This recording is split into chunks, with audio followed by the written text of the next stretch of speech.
네, 안녕하십니까. 이번 시간은 자본비용 파트인데요. 네, 저희 자본비용 어려운 내용들 전혀 아니고 좀 간단하게 한번 볼게요.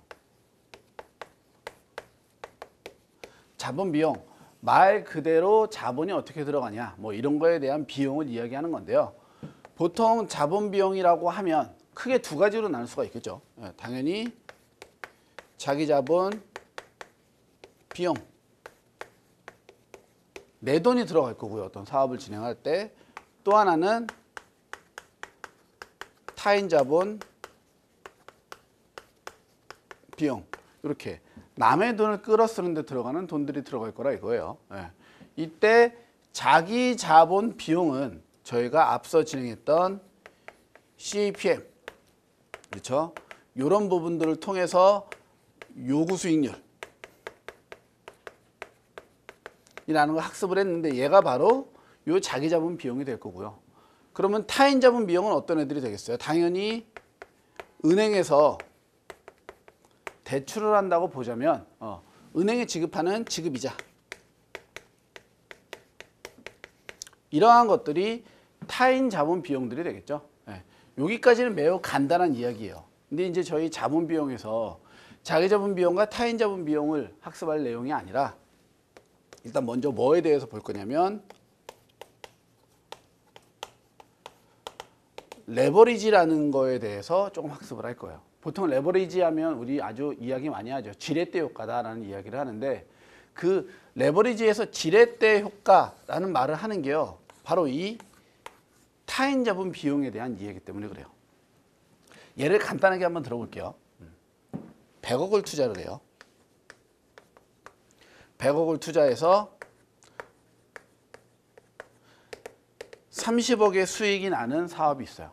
그렇죠? 100억이 들어가면 연간 30%, 한 30억 정도의 이익이 나는 상황이라면, 이러한 상황일 때 자기 자본과 타인 자본이 어떠한 영향을 미치는지, 뭐 이런 거에 대한 부분들을 학습하는 거예요. 그 중에서도 특히 누구요? 이 타인 자본 비용에 대한 부분들이 매우 중요하겠죠.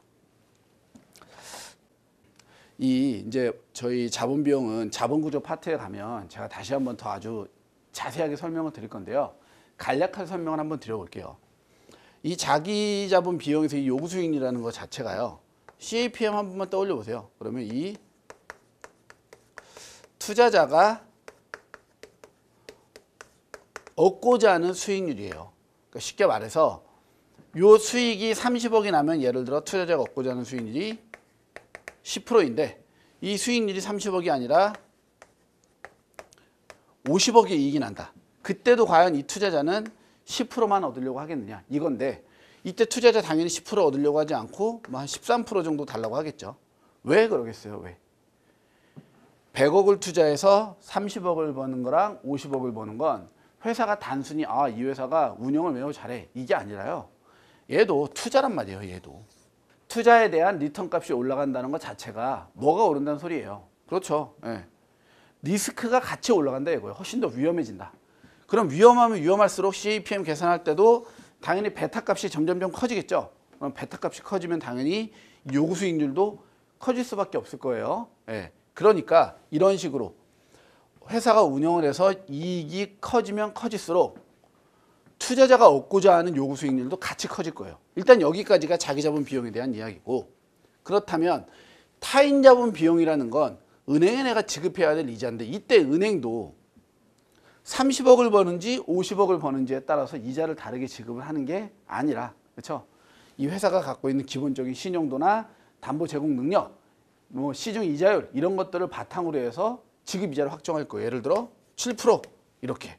그러면 이 회사가 30억을 벌든 50억을 벌든 100억 넣어서 100억을 벌든 항상 7%에 대한 이자만 지급하면 된다는 거죠. 그러면 원래 100억 투자해서 30억 벌기로 한 운영이었어요. 그런데 경제 상황이 매우 좋아져서 30억이 아니라 50억을 벌어요. 그럼 이때 자기 자본 비용에 대한 자기 자본 투자자들은 더 높은 수익률을 원할 거고, 타인 자본 비용을 조달한 이 채권자들은 항상 똑같은 7%의 수익만 원하겠죠. 그럼 누가 더 이 회사 입장에서는 좀 부담스러운 애들이요? 자기 자본 비용이 훨씬 부담스러운 애들이죠. 네, 간단하게 한번 볼게요. 그러면 100억을 투자를 했어요. 100억을 투자를 해서 총 나온 매출액이 100억이다. 이렇게 볼게요. 얘가 매출액. 뭐 그냥 어려운 거 다 빼고 간략하게 여기에 들어간 원재료 매출 원가가 70억 정도 들어가서 30억 정도가 이제 영업이익이 나온 거예요. 요 영업이익에서 요 비용들을 차감시켜야죠. 자기 자본 비용이 한 13% 된대요. 그러니까 100억에 13%니까 13억 정도 까일 거고요. 타인 자본 비용이 100억에 7%니까 7억 정도 마이너스 낼 거예요. 그러면 얘가 지금 총 10억의 이익을 보게 되죠. 이러한 상황에서 지금 이 회사의 상황이 매우 좋아져서 매출액은 똑같이 100억인데 뭐 매출 원가가 50억으로 줄어들었다 이거예요. 그러면 50억의 이익이 생길 거고 이 투자자가 이 자기 자본 투자자들이 원래 13억을 원했는데 15억을 원한다. 이렇게 볼게요. 15%로. 그래도 이 타인 자본은 7억을 그대로 원하겠죠. 그럼 얘가 지금 22억이니까 28억 원의 당기순이익이 나올 수 있다고요. 이런 식으로. 이때 만약에 자기 자본 비용을 투자한 투자자들이 훨씬 더 많은 투자금을 지원했다면, 그러니까 자기 자본 비용을 더 많이 갖다 썼다면 이 15억이 더 많이 올라갈 수도 있는 거고요. 거꾸로 이 타인 자본 비용의 비중이 훨씬 더 올라간다면 자기 자본 비용이 안 들어간 타인 자본 비용만 들어갈 수가 있겠죠. 지금 요 자본 비용 촉이 지금 제가 여기 설명드리는 내용들은요. 뭐 타인 자본 비용이 몇 프로, 자기 자본 비용이 몇 프로 이렇게 가중치를 두지 않고 그냥 아주 시각화하기 편한 직관적인 형태의 그 모양으로만 계산을 해드린 거예요. 여기에서 이제 당연히 자기 자본 비중이 50%일 때는 얼마, 타인 자본 비용이 몇 프로일 때는 얼마 이렇게 다 바뀌어야 되겠죠. 이제 그런 정도까지는 가지 않고 직관적으로 보기 편하게 말씀드리는 거예요. 그러면 요 내용까지만 딱 봤을 때 이 레버리지 효과를 극대화한다는 건 뭐예요?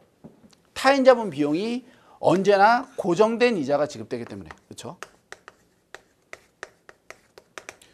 고정 이자를 지급하기 때문에 타인 자본 비용을 극대화시켰을 때, 타인 자본 비용을 무한대로 갖다 끌어 썼을 때 회사가 얻는 수익은 그렇죠? 더욱더 커질 수 있다 이거예요. 자기 자본 비용을 100% 갖다 쓰면 회사가 이익 나는 만큼 이 투자자들이 더 많이 달라고 할 거라고요. 배당 요구권이 훨씬 더 강해질 거예요. 그죠? 반면에 타인 자본 비용은 내가 지급하기로 약정한 금액만큼만 지급하고 나면 회사가 잘 되든 안 되든 더 달라고하기가 힘들겠죠. 그래서 결론적으로 이 레버리지 효과에 대한 부분들을 이야기하면은요. 레버리지 효과라는 건 크게 두 가지로 보는 거예요. 그러니까 경제 상황이 좋을 때와 나쁠 때. 경제 상황이 좋을 때는요. 어떤 게 타인 자본을 많이 쓴 사람이 타인 자본 비용을 많이 가져다 끌은 사람들이 수익이 극대화 되겠죠. 근데 반면에 경제 상황이 좋지 않은 상황에 타인 자본을 많이 갖다가 쓰면은요. 그러니까 100억을 투자를 해서 30억의 이익을 내야 되는데 상황이 너무 안 좋아서 100억 투자했는데 5억밖에 못 벌었어요. 그러면 이런 상황이면 여기 자기 자본 비용 요 사람들은요. 내가 더 달라고 하면 회사가 망하겠네. 야, 이번엔 달라고 하지 말자. 이러고 요구를 하지 않을 수도 있다 이거예요. 투자자들이. 반면에 이 타인 자본을 조달한 은행 같은 채권자들은요. 네가 잘 되든 안 되든 상관없이 나는 무조건 7%, 7억을 받아야겠어. 그럼 회사 입장에서는 마이너스 2억이 되겠죠. 이런 게 쌓이면 언젠가는 파산해 버릴 거예요. 그렇죠? 그러니까 여기로 다시 가져오면 경제 상황이 나쁜, 좋지 못한 상황에 타인 자본을 많이 갖다 쓰면 수익이 극대화되는 게 아니라 그 채무 불이행 위험이 증가되어질 수가 있겠죠. 그러니까 디폴트에 걸릴 수가 있는 거예요. 회사 자체가. 예. 그러니까 이러한 내용들이 이제 레버리지에 대한 이야기다. 아주 간략하게 설명을 좀 드렸습니다. 예. 여기까지만 잘 이해가 되시면 지금 초반에 할 위험과 레버리지 파트에서는요. 그렇게 어려운 내용들은 없다고 보시면 될 것 같아요.